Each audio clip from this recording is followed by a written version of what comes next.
এক দুৰ্বিষহ জীৱন।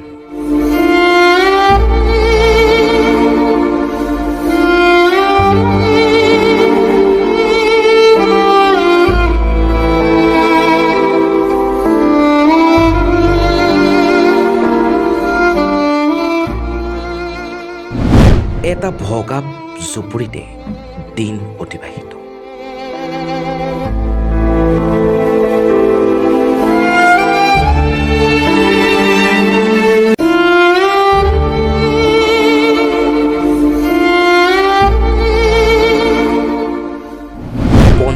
বছৰ পিছতো নাপালে চৰকাৰী বাসগৃহ। জলদি সব অসুবিধা আছে। চৰকাৰী সুবিধাৰ পৰা বঞ্চিত এগৰাকী বিধৱা মহিলা।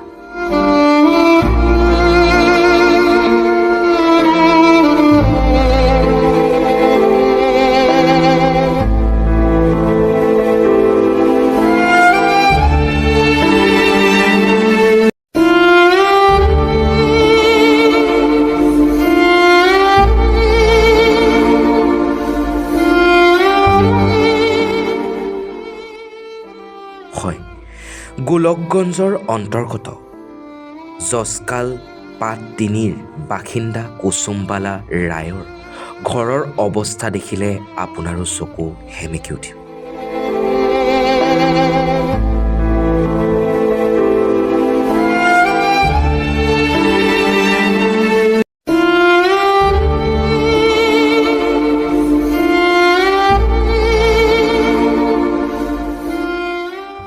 বিয়াৰ পিছতে স্বামী সাৰা হোৱা এগৰাকী মহিলাৰ নাই আজি এটা বাসগৃহ।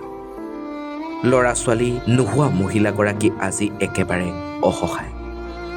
পেটৰ তাৰণাত মানুহৰ ঘৰে ঘৰে ভিক্ষা খোজে, দুবেলা দুমুঠি অন্নৰ যোগাৰ কৰে। এটা কেঁচা জুপুৰিতে দিন অতিবাহিত কৰা মহিলাগৰাকীৰ ৬ মাহৰ আগতে ঘৰখনো ভাঙি যায়। এতিয়া সেই ভঙা পজাতে দুৰ্বিষহ দিন কটাইছে কুসুমবালা ৰায়।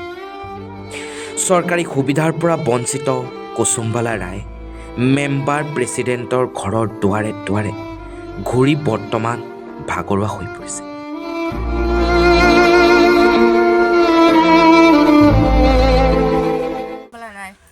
বাড়ি কোটে আপনার? তৃতীয় খণ্ড। জশকাল তৃতীয় খণ্ড? হ্যাঁ।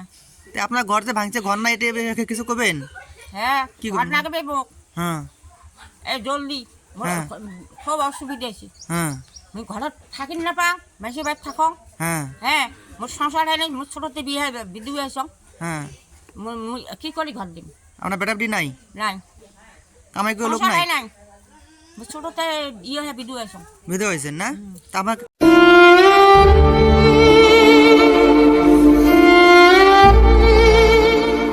কিন্তু কোনো এজন জনপ্ৰতিনিধি সময় নাই এগৰাকী দৰিদ্ৰ মহিলাৰ বাবে।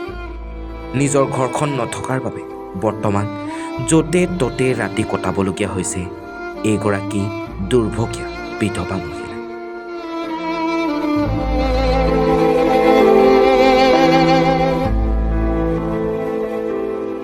যাৰ বাবে এতিয়া গাঁওখনৰ মানুহে অসম চৰকাৰক অনুৰোধ জনায় যে এই অসহায় মহিলাগৰাকী থাকিবলৈ চৰকাৰে এটা ঘৰৰ ব্যৱস্থা কৰি দিছে।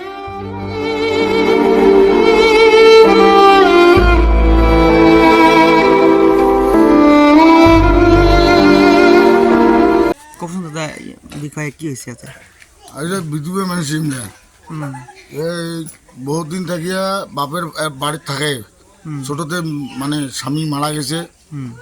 তা এটা ভাগিদারির সংসার না, এই ঘরটা বহুদিন থাকি মনে আছে, কিন্তু 2 মাস হল ঘরটা পড়ে মানুষের বাড়ি বাড়ি থাকি বেড়ায়। এলাই আজি কালি আসি দেখি যে ওই ঘরতে মানুষের বাড়ি কোনোদিন যায় কোনোদিন না যায়। হ্যাঁ, এলা মই সরকারের অনুরোধ জানাম যে বেচারি ঘরটা দিয়া হেমন্ত বিশ্ব শর্মা দেবে ঘরটা যাতে কোনোরকম করে দিবে পায়, এটাই মই সরকারের অনুরোধ জানাম। তে ইহঁতে এপ্লাই কৰিছিলে নাই চৰকাৰৰ ওচৰত? এপ্লাই করছে, এলে এই যে গরিব মানুষ না, পয়সা পাতি দিবেন না ভাই, আজি সবাই স্বার্থপর। গতিকে এলা আইন মতো তো ঘর পাওয়া লাগে, কিন্তু এগুলো সবাই প্রেসিডেন্টের বাড়ি যায়, সেক্রেটারির বাড়ি যায়, 2 দিন ঘুরলাম 27 সাল সবাই মিলে যায়, মেম্বারও ভাগি যায়, কয় দিন দিন ভাগি দেয়, দিন ভাগি বলি দেয়। কয় এইভাবে আসে।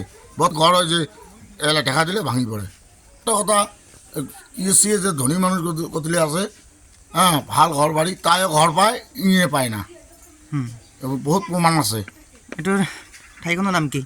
এখানে ঝসকাল 3য় খণ্ড, এই বাইদেউৰ নাম কি বাইদেউজনৰ? কুসুমবালা ৰায়। কুসুমবালা ৰায় না? হুম, হুম। ঠিক আছে। ঘৰ পোৱা নাই, আপুনি গ্ৰামবাসীৰ ব্যাপাৰে ৰাইজ হিসেবে কিবা ক'ব জনাব? ঘর পাওয়া তো নাই, এ তো ঘর পড়ে গেছে। হয় এখন তো গভর্নমেন্টের ওই কথা যাক লাগে, হ্যাঁ, তা তো পায় না, গরিব মানুষ পায় না। প্রায় ভাগে দেখেন মুই চ্যালেঞ্জ দিন, অত নাম না কম, অত শুনলে মানুষ কবি অমুক তমুক, কিন্তু যেলে মানুষ চলে সেলে ঘর পায় আছে, গরিব মানুষ একটাও ঘর পায় নাই। মই লেখি দিম এটা, কিন্তু কি করে যায় যে গরিব মানুষ বিক্রি মানুষ ঘরটা পড়ে গেছে, এখন কি করবে, ঘরও পায় না, কোনো পায় না, হ্যাঁ, এমনই চলিয়েছে। আর কি করবে, সিহঁতে কাম কৰা মানুহ নাই না? কাম করা মানুষ কাজ করিব, গার্জেন নাই, ছোটতে বহুদিন মারা গেছে, হয়। ভাইয়ের মাঝে থাকে এটি কোনো একলা একলা ঘর বান্ধিয়ে। কিমান দিন হ'ল ঘৰটো ভাঙাৰ? হ্যাঁ, কিমান দিন হ'ল ঘৰটো ভাঙাৰ? অনেকদিন হইলে এখন ওই ওই কায় বান্ধে কায় কি কৰে তো এটিকে মানুহৰ ঘৰত থাকি আছে নেকি? মানুষ ভাইয়েৰ ঘৰ। ঘৰ থাকি আছে? হ্যাঁ, অঁ, তো চৰকাৰ কিবা জনাব? হ্যাঁ, চৰকাৰ কিবা জনাব ৰাইজে?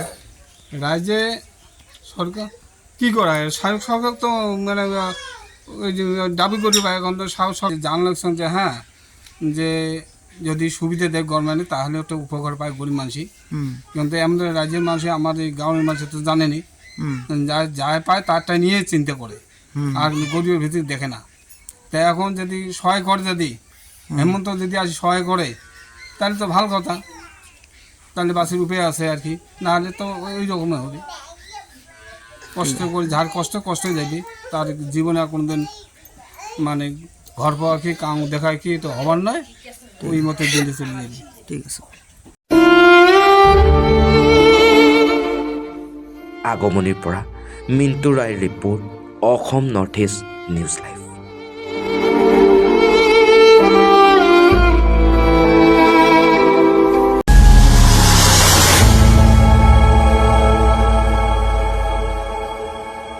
খবৰৰ আঁৰৰ খবৰ, ব্ৰেকিঙৰ হুলস্থুলৰ মাজত ৰৈ যোৱা সমাজৰ নেতিবাচক বহু খবৰ, ৰাজনীতিৰ পৰা সমাজনীতিলৈ, খেল জগতৰ পৰা কৃষি খণ্ডলৈ, ছবি জগতৰ পৰা সাহিত্য চৰ্চালৈ, বৰাক ব্ৰহ্মপুত্ৰৰ লগতে উত্তৰ পূবৰ সাতভনী সামৰি অসমৰ সংবাদ জগতত নতুন সংযোজন, Assam north east news live 24/7।